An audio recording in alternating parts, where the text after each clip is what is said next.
Hello everyone, welcome.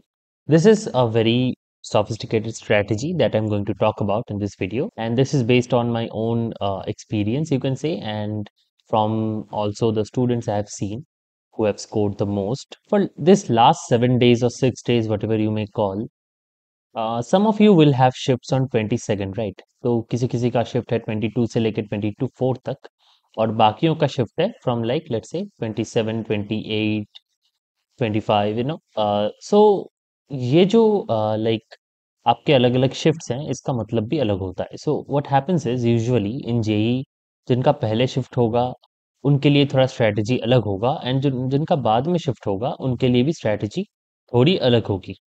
तो बात करते हैं पहले उन लोगों के लिए जिनका शिफ्ट 22 से 24 25 यहाँ तक का है. तो आपके लिए तो एक्चुअल में 7 दिन ही बचे हुए हैं या फिर इवन लेस. तो आपको क्या करना है इन 7 दिनों में?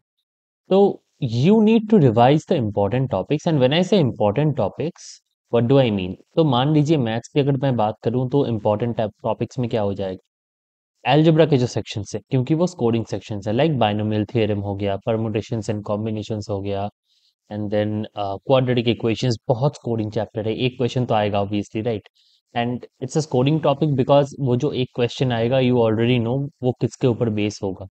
I have already talked about it कि Vieta's relations are going to be the key here. फिर कॉम्प्लेक्स नंबर होगा, यू नो कि कॉन्जुगेट के properties, locus of a complex number, इस तरीके की चीजें आपको पढ़नी चाहिए, राइट? तो ये इंपॉर्टेंट टॉपिक्स आपको रिवाइज करनी है. बहुत इंपॉर्टेंट है कि आप मिनिमम 2 मॉक टेस्ट दे दें, और हो सके तो 3-4 दे, बट एग्जाम के 2 दिन पहले, विच इज लेट्स से आपका शिफ्ट अगर 22 को है, तो 20th के बाद से आप एक भी मॉक टेस्ट ना दें. What is the reason behind this? The reason is you do not want to lose your confidence. Just if you want to just give a mock test to just to feel better, और आपको लगेगा कि एक mock test या 2 mock test मैं और दे दूं तो शायद मेरी प्रिपरेशन बढ़िया हो जाएगी. आई मे जज my scores, I can see how I am going to perform. That is not how it works. Exam temperament बहुत अलग होता है, which is why you cannot judge yourself from mock test. But yeah, mock tests are a good way to prepare, but अभी last 2 दिन में वो सब नहीं चलता. ये जो दिन है ना, ये last few days, this are for your own preparation to accumulate whatever you have learned over all these days, all these months. After all the hard work you have put in, it's the time where you need to accumulate. जितना भी आपका, मान लो आप 70% ही आपका syllabus complete हुआ हो, focus on that 70% because getting 70 out of 100 is a big deal. It will basically secure you a good rank.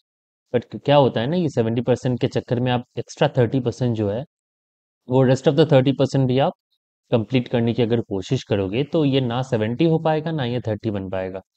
It's going to get terrible after that. So extra topics को मत पढ़िए. कैसे पढ़ना है will discuss about that. But जो आपने already पढ़ रखा है, the topics you think you are good at, उसमें हमें फोकस करना है.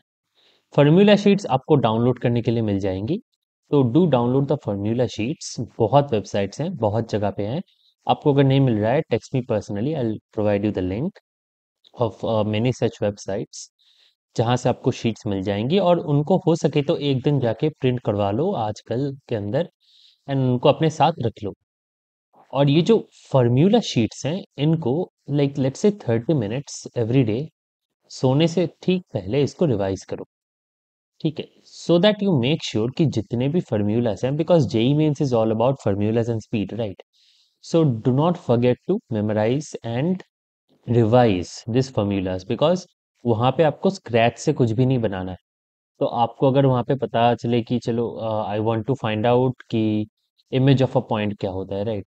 तो you do not want to write down this formula that x minus x one by a, y minus y one by b is equals to minus 2 times ax1 plus by1 plus c by root over a square plus b square. ये जो इतना लंबा formula है मेरा for image of a point x1 y1 with respect to the line ax plus by plus c 0, ये आप वहां पे बना नहीं सकते, right? This is not something that you can reproduce या recreate there. You can not reinvent the wheel right there. इसीलिए आपको पता होना चाहिए. सो विच मीन्स आपको प्रैक्टिस करनी है the areas you are already good at. आपको रिवाइज करनी है अपने formula sheets every night before bed, तीनों चैप्टर्स में, लाइक तीनों टॉपिक्स में, मैथ्स, फिजिक्स एंड केमिस्ट्री में. तो फिजिक्स में भी आप स्कोरिंग टॉपिक्स लो, केमिस्ट्री में भी आप स्कोरिंग टॉपिक्स लो। एंड आपको अगर ऑर्गेनिक अच्छे से आता है, do that, do organic chemistry, practice the reaction mechanisms, revise them regularly, क्योंकि questions are not going to be hard, I repeat that, but they are going to be formula based and they are going to be lengthy. तो इनके लिए अभी last 7 दिनों में बहुत important, बहुत जरूरी है कि आप चीजों को रिवाइज करो, ना कि सीखो। इसीलिए solidify your strengths is a very important point, कि आपको जो भी लगता है you are good at, you should solidify them. इससे क्या होगा, लाइक आपका मान लीजिए, जब मेरे टाइम में था क्या हुआ था, लाइक लेट्स से आपका अगर पेपर 100 में हर टॉपिक आता है, right, 100 in maths, physics and chemistry, and if you want to let's say score 70 plus in a certain topic, let's say maths की बात करते हैं, तो if you want to score 70 plus in maths, it is important that you know how to score those 70 and where are those questions coming from। वो जो 70 आपको score करना है या 75 आपको स्कोर करना है, वो पता होना चाहिए कि आपके 75 मार्क्स किस टॉपिक से आ रहे हैं। Those topics should be the topics you are already good at, right. Exam में आप जाओगे तो आपको पता चलेगा, जब आप एग्जाम दे रहे होगे, कि जो टॉपिक आपने एक्सपेक्ट भी नहीं किया था सॉल्व करने का, वो आप कर दोगे, और जो आपको पता था कि मैं कर ही दूंगा, वो आप नहीं कर पाओगे। And this is a very very common phenomena, सबके साथ होता है, इंक्लूडिंग टॉपर्स। तो this things will change, but exam में इट इज वेरी इंपॉर्टेंट कि जो आपको पता है वो आप सॉल्व एटलीस्ट कर पाओ। That is going to be the main challenge, rather then the challenge की जो आपको नहीं पता है वो आप कर पाओ। वो यूजुअली कभी कभी निकल जाता है, बट जो आपको पता है उसी में दिक्कत आती है। तो इसीलिए सॉलिडिफाई योर स्ट्रेंथ्स, पीवाईक्यूज को देखो अच्छे से, उसको समझो, नॉट नेसेसरीली सीखो। सीखने सिखाने का टाइम अभी चला गया है, but you really have to be very smart about this.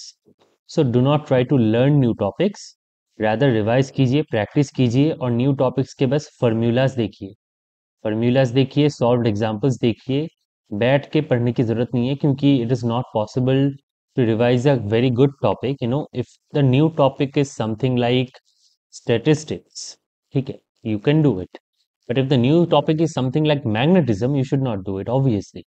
Magnetism से अगर 3-4 क्वेश्चन जो आने वाले हैं, you are not going to get that, maybe आपको, बट आप जब थोड़ा फॉर्मूला पढ़ लोगे, प्रॉबली आप properties of magnetism, magnetic material से कुछ क्वेश्चंस आपको आ जाए, क्योंकि you know the formulas then, ठीक है। बट जो कंसेप्चुअल पार्ट है, that is not meant to be developed in 3-4 days, तो वो टाइम वेस्ट होगा। वो 3-4 डेज आप अगर अपने 70% प्रिपरेशन में दोगे, जो आप ऑलरेडी कर चुके हो, which you are good at, आपको बहुत ही ज्यादा मार्क्स मिलेंगे, ठीक है।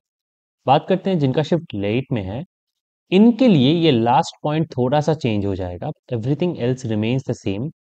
Mock test and formula sheet की चीजें आपके पास बेसिकली ज्यादा टाइम है ये सेम चीजें दोहराने का, बट ये जो नए टॉपिक्स की चीजें हैं, you can try and learn new topics if you think you are a fast learner. अगर आपको पता है कि you are not a fast learner, अगर आपको पता है कि मुझे एक टॉपिक सीखने में 7 दिन तो लगता ही है, then do not attempt this, because इससे आपके मार्क्स घटेंगे ना कि बढ़ेंगे।